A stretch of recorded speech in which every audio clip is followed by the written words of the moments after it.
What if you weren't born to suffer? I know, you're going, it's 2020. What, Cheryl, have you looked around lately? I know, crazy thing to say, but that's what we're going to suppose today is maybe we weren't born to suffer. And if not, then what do we do about it? And what if psychology, medicine, and religion aren't helping us? That's the topic of today's show. Welcome, I'm Cheryl Sitz, and this is Exploring Possibilities, a journey to remember who you are.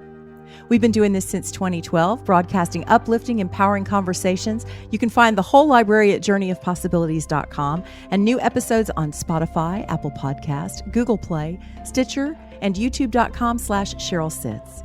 If you like what you hear, do me a favor and show us some love so we can keep bringing this to you at journeyofpossibilities.com/support. We'll be back in one moment with Blake D. Bauer. Hi, I'm Mario Rozas. I am the producer of Exploring Possibilities.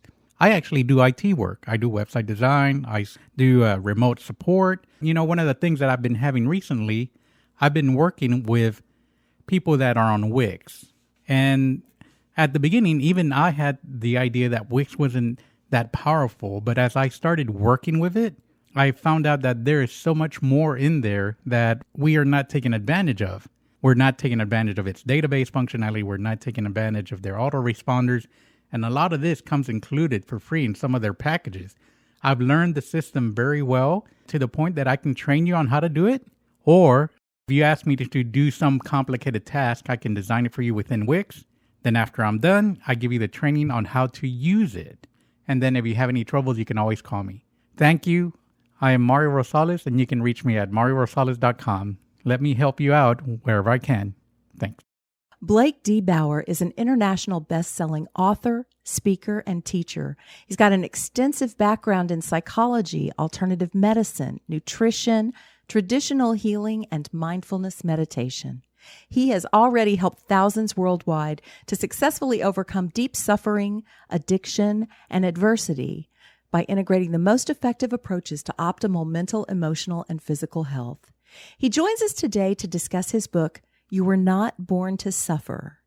Now, you're going to want a copy of this book when you start hearing our conversation, and you can pick that up with the link right here on this podcast, and a small gratuity will come back to us in support of the show.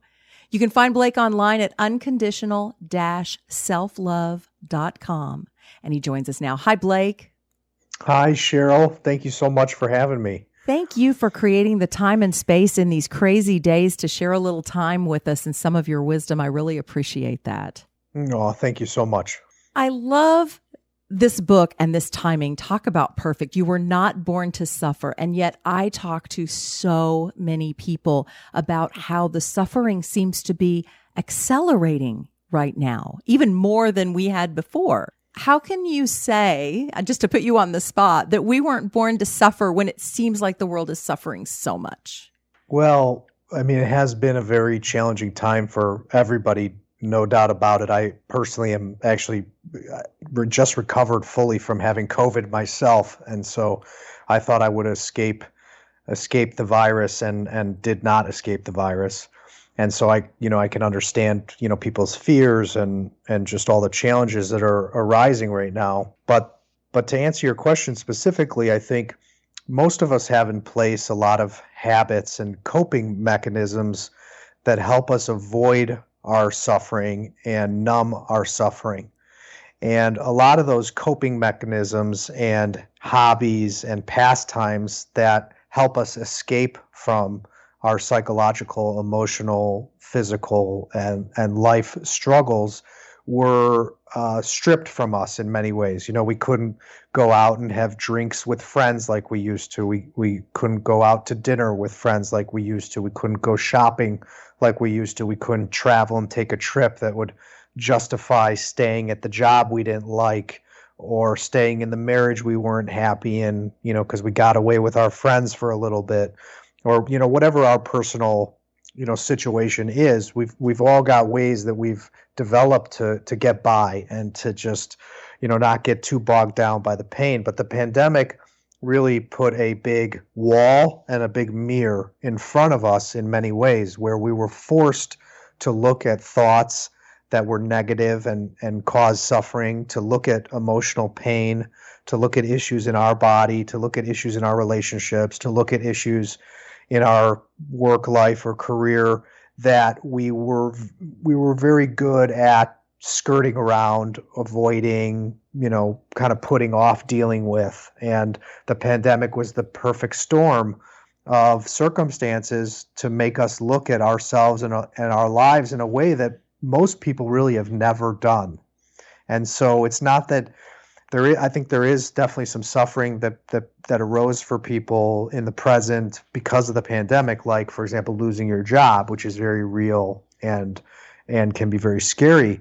But I would say there's a bigger majority of the suffering that we've experienced that was really just the past catching up with us.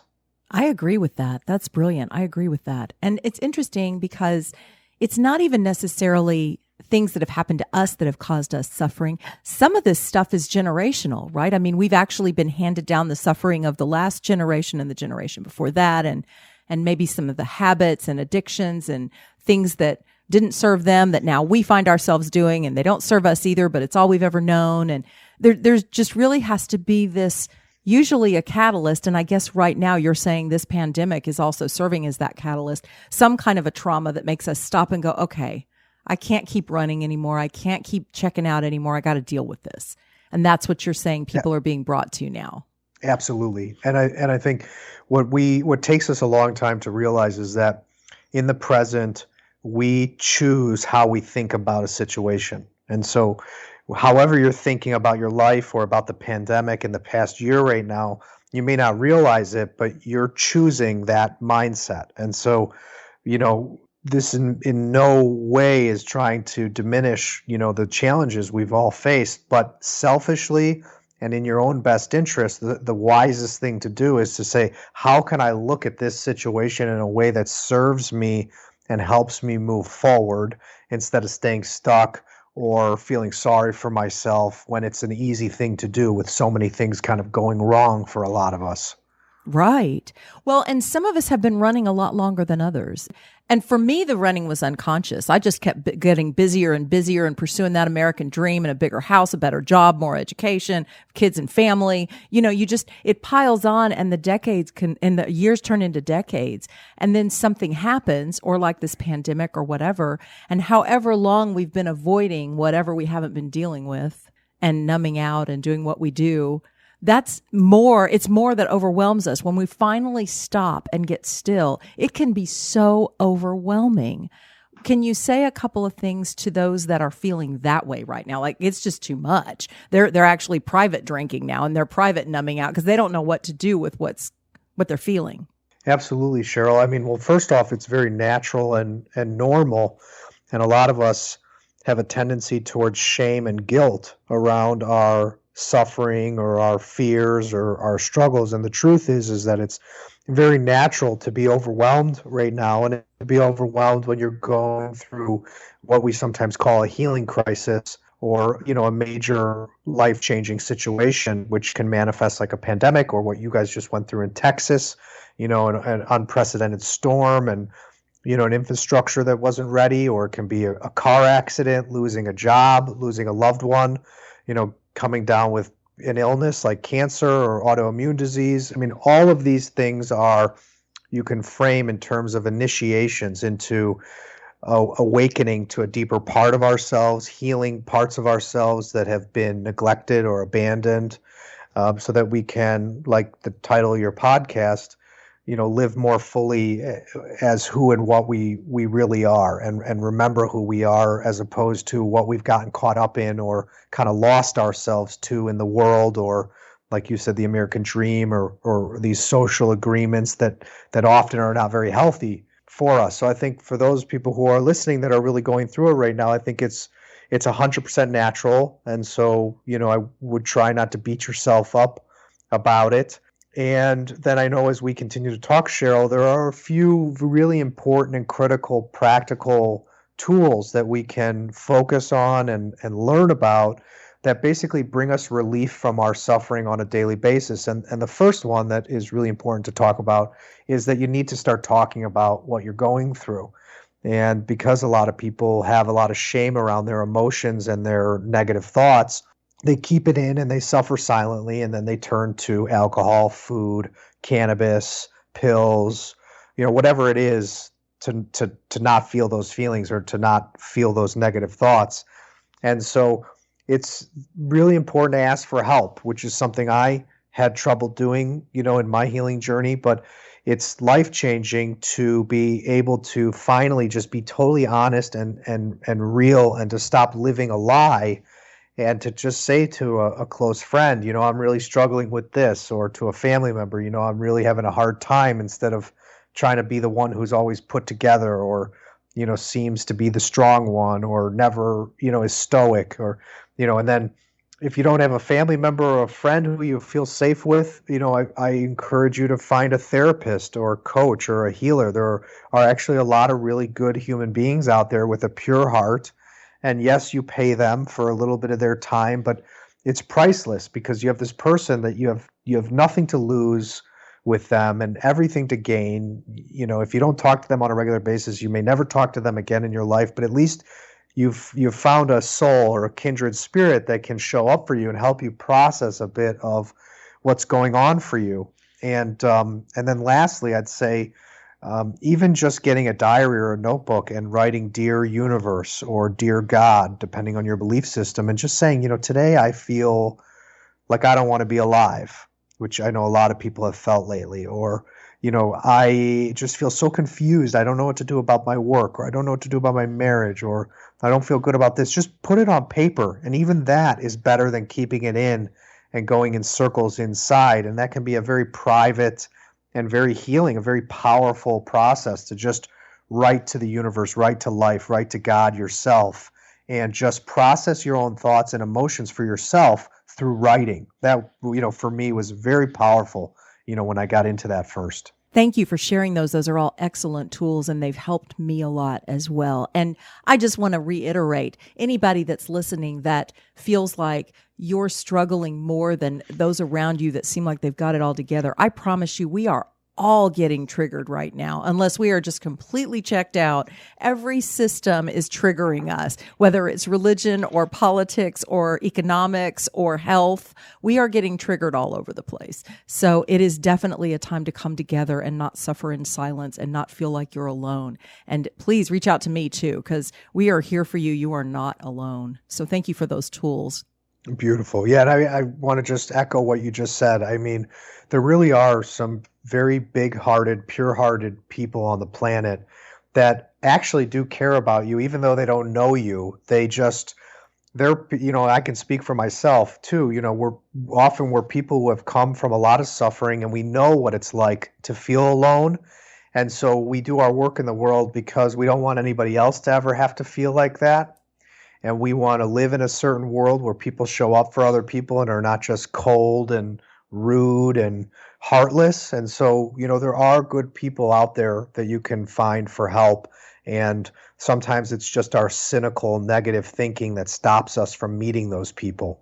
Yes. Or we've been raised to keep it quiet, keep it to yourself. The world doesn't need to know our problems. We got to put a good face out there. I mean, I came from that kind of home. So it's right. Like, oh, we don't go around and talk about our problems. It was so liberating to me. And I'm a broadcaster, so I've always talked about my problems pretty publicly. And it's liberating, because I can't tell you how many people have said, Cheryl, I heard you and I have the same thing. I thought I was alone. We all think we're alone, and we're not. So thank you for that. I want to kind of dig into the book a little bit, because there's some really juicy stuff in here. I ran out of a highlighter on this book, you guys, and I read a lot of books on this show, but there's some good stuff in here. One of the chapters is called "Your Ego is Not Your Enemy." And I really related to that, because when I got into this opening my heart, healing my wounds, then you hear a lot in the healing community more of we've got to transcend the ego. We've got to get past the ego. And you talk about, and I feel like the ego has a role to play, and it has taken care of me all this time when I didn't know what else to do. And so you have a couple of things here I highlighted. The degree to which our ego initially developed depended upon the amount of protection we intuitively felt we needed as children. So that really paints the picture. The ego was the protector. Absolutely. And then you say, The thoughts that just don't stop coming are merely symptoms of undigested emotions and experiences our ego is currently guarding. That really speaks to that. I can't meditate. My mind won't stop racing. Well, when's the last time you gave it 5 minutes of silent attention, right? Absolutely.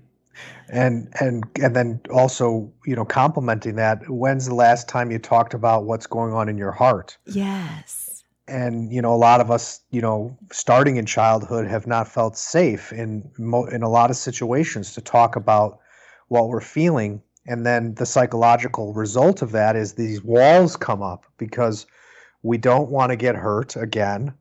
We don't want to get betrayed. We don't want to let ourselves get hurt. So we just think if we can protect ourselves with this, psychic shell, the ego, which really manifests through our thoughts and our perception, then we can avoid getting hurt in the future. And then typically what happens is we end up isolating ourselves, or we're afraid of deep intimacy with other human beings because we don't want to let anybody see the truth, which is that we're hurting.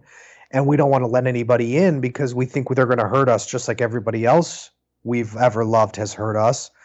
And then we typically stay stuck, and that becomes a very vicious cycle. But I think, practically speaking, when you start to become more and more aware of your thought processes and what you're thinking, on a day-to-day basis in the present, you start to see these thoughts that come up that, you just don't trust anybody, you don't want to let anybody close to you, you're cynical, you're judgmental, you're critical. That's the way the ego peeks its head up. And so that's how you can recognize it. And if you start to dissect those thoughts, you start to see that those thoughts are really just protecting you from pain, and they're protecting you from the things that you don't necessarily love or yet feel good about in yourself, right? So that's the reason the ego comes out in the form of judgment of another person, is we temporarily judge or criticize someone else. We put them down or put them in a box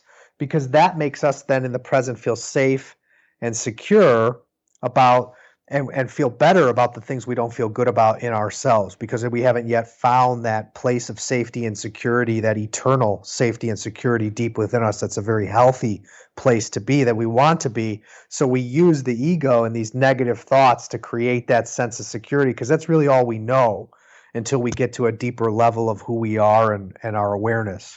That's so well put. And I relate, I identify a lot more with that. But then as I've been doing my healing, so that's where I've lived most of my life, was more from that guarded, ego, mind-centered type lifestyle. And as I've gone into my healing and gone into more of the feminine, I tend to go to the other side of that coin, which you also talk about in your book, well, and that's the insecure side. So I'm either in my ego, protecting myself, guarded, not letting any pain in, which also, by the way, doesn't let any love in. Just a little hint to the listener that might be there. But also then you go the other side and there's all this insecurity and you don't know what to do. And that can be almost just as paralyzing.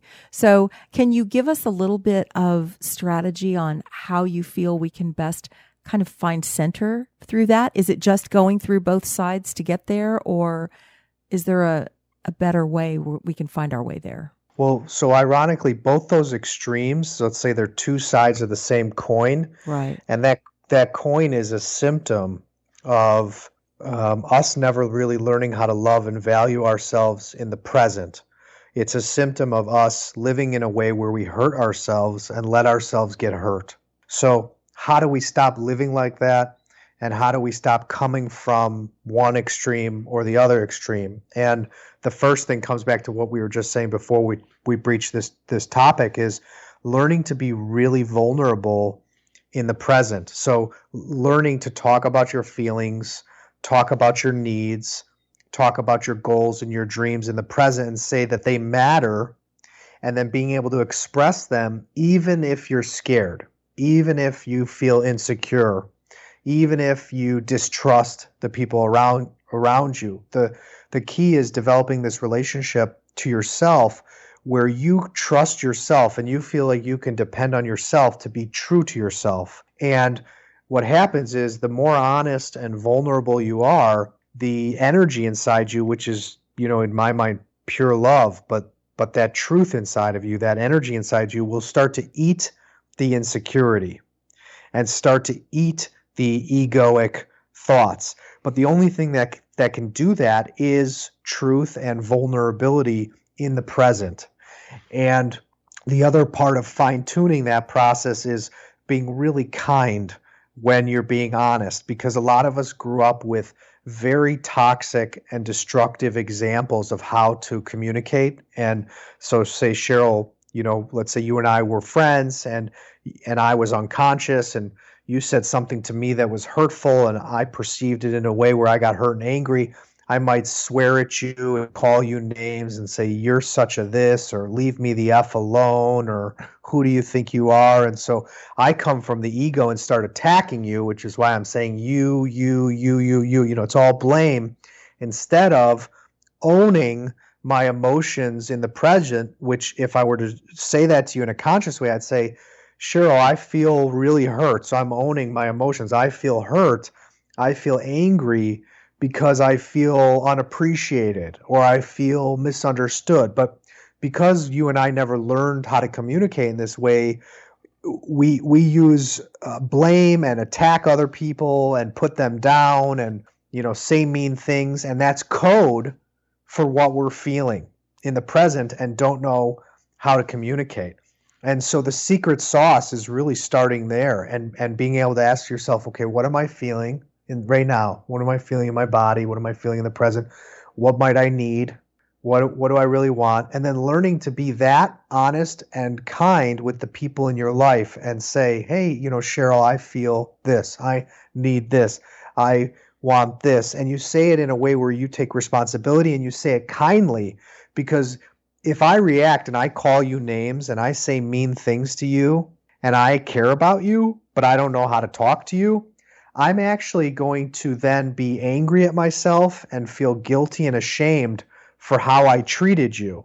So that creates more problems that you then later have to forgive and heal and deal with. And so the way to end the cycle is to master this process of being totally vulnerable, honest, and kind is the key word. Kind in this honesty, not self-righteous, because often when we've repressed and internalized what we're really feeling and needing for so many years, and then we get on this self-help and self-healing journey, we are, I'm empowered, I'm taking my power back, right? F you, like I'm valuing myself, like leave me alone. But then a lot of people push away everybody, and they push away everybody that they care about because there's this little piece that we all missed, which is that it's not their fault.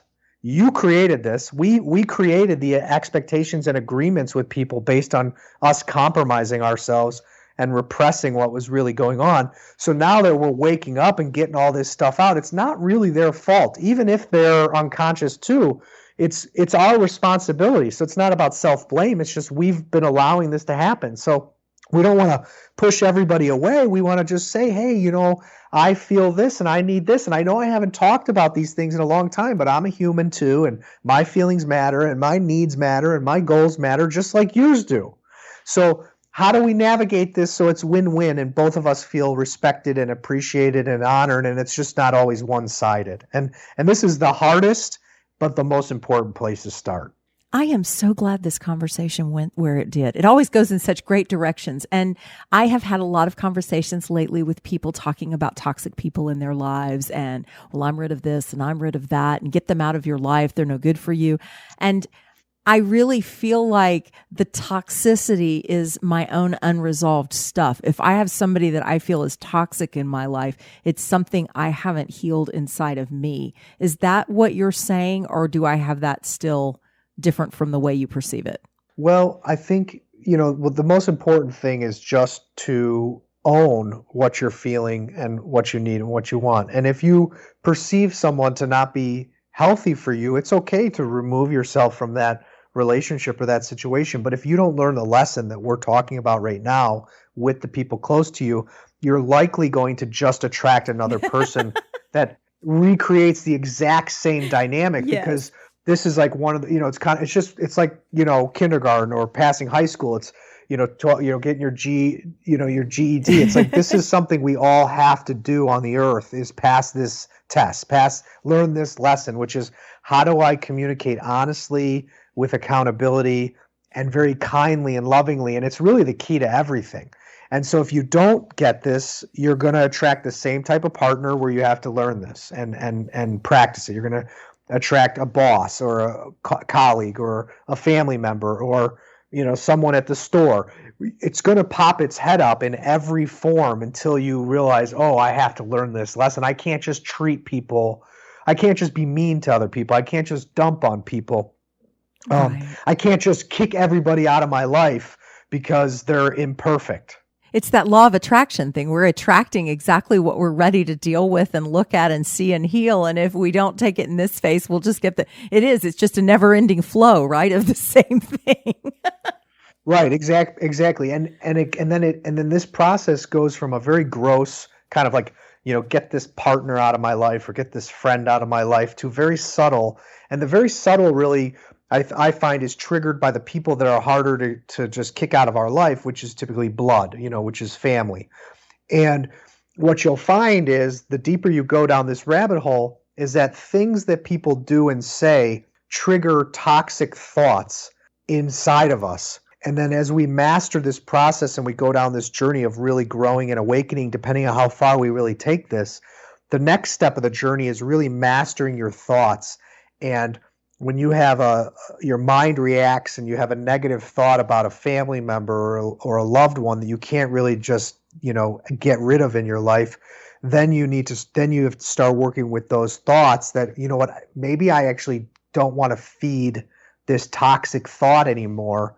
And I want to learn how to redirect my thinking and choose thoughts, think thoughts that are more enlightened or healthy or less reactive or less toxic about this person, about myself, and about the situation.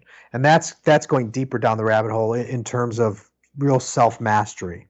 Absolutely. And that's the journey, isn't it? Absolutely. So let me go to another part of your book that I really loved, because I'm all about the breath. The breath work is so powerful in calming and centering and staying present. And one of your chapters is called Inhale Life Deeply and Slowly. And in there you say, if we can intentionally practice dropping our awareness out of our head by following our breath deep into our body, we can find acceptance, harmony, and courage in any moment or situation. That's like the magic pill that we're always looking for, and we had it all along, isn't it? Absolutely. And that's the last thing I want to do when I'm all worked up and emotional, is stop and take a deep breath. And Mario's great, my partner. He'll say, you need to just take a deep breath. And I'm like, there, I did it. Because I want to rant and rave and get all my emotions out, So it can be the hardest thing sometimes when we're all worked up to do, is just to stop and breathe. But it changes everything. It really does. And I think, to put it in perspective, Cheryl, as I'm sure you can relate, it's also hard to feel ashamed of how you've handled yourself, right? It's hard to feel bad about, what you've said to people that you actually care about, or what you've done that you really didn't mean to, say or do. And so when you start to see the damage that your reactions can have in your life, and really is a form of self-sabotage, then you ask yourself, well, do I really want to be stuck in this cycle where I feel ashamed of how I've handled the situation, then I have to apologize, right? And then I feel unworthy.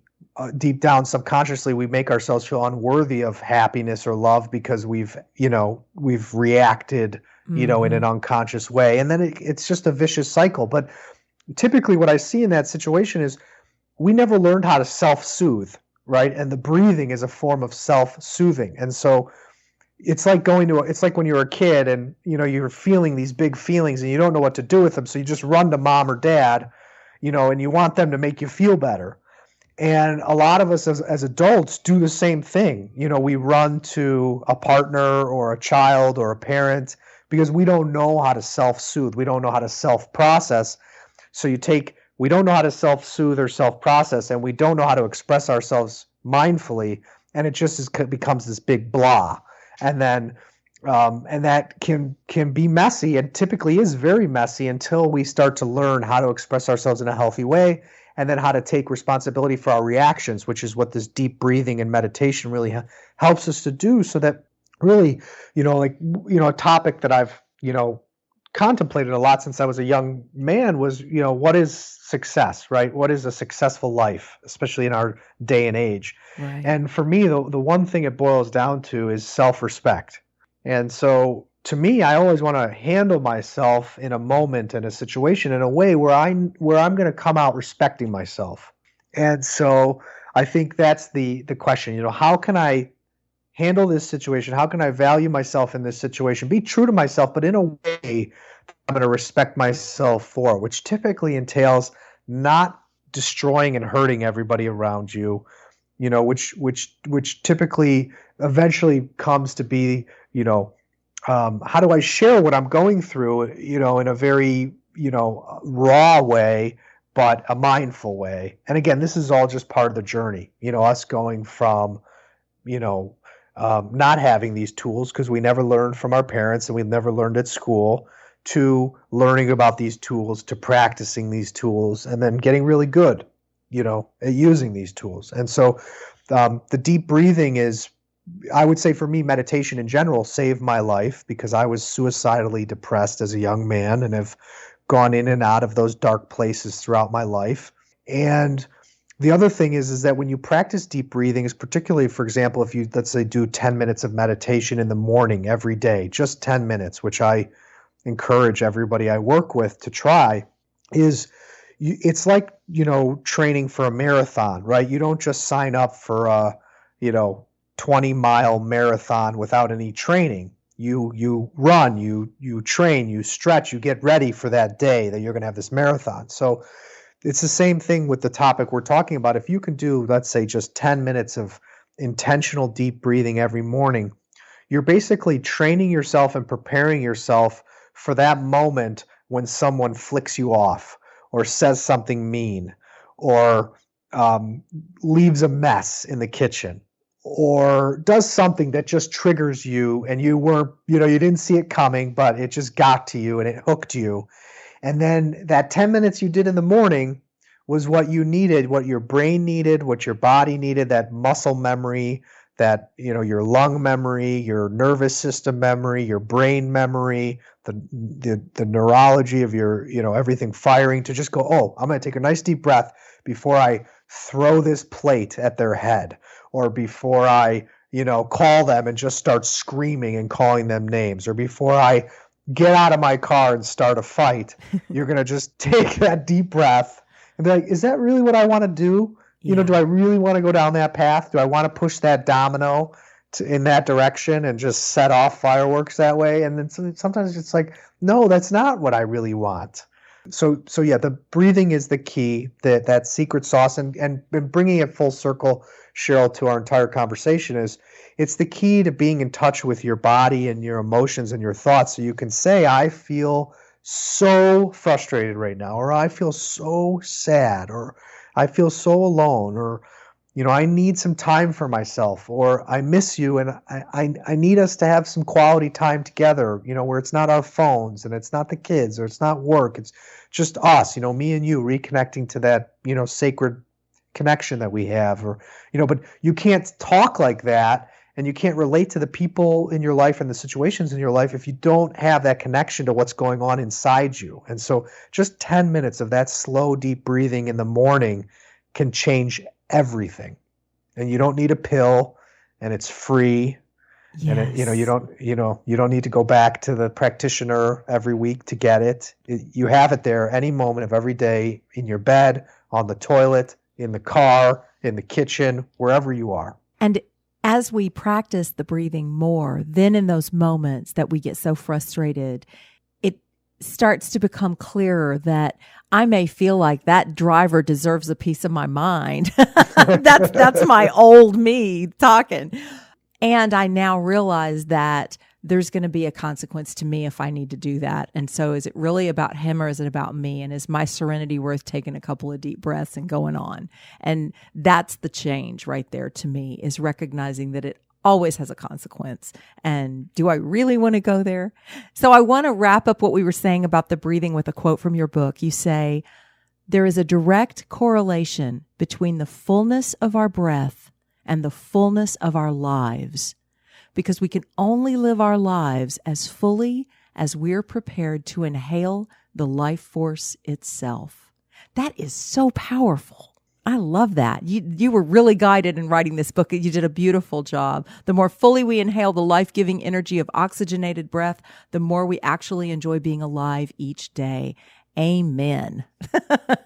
Absolutely. And when we're in the present and we're breathing deeply and slowly, you really can enjoy a cup of coffee, or you can enjoy your cup of tea, or you can enjoy your meal, or you enjoy the sensations of breathing in fresh air, or the sun on your face, or looking at your partner or your child and just like their eyes and looking at them smile.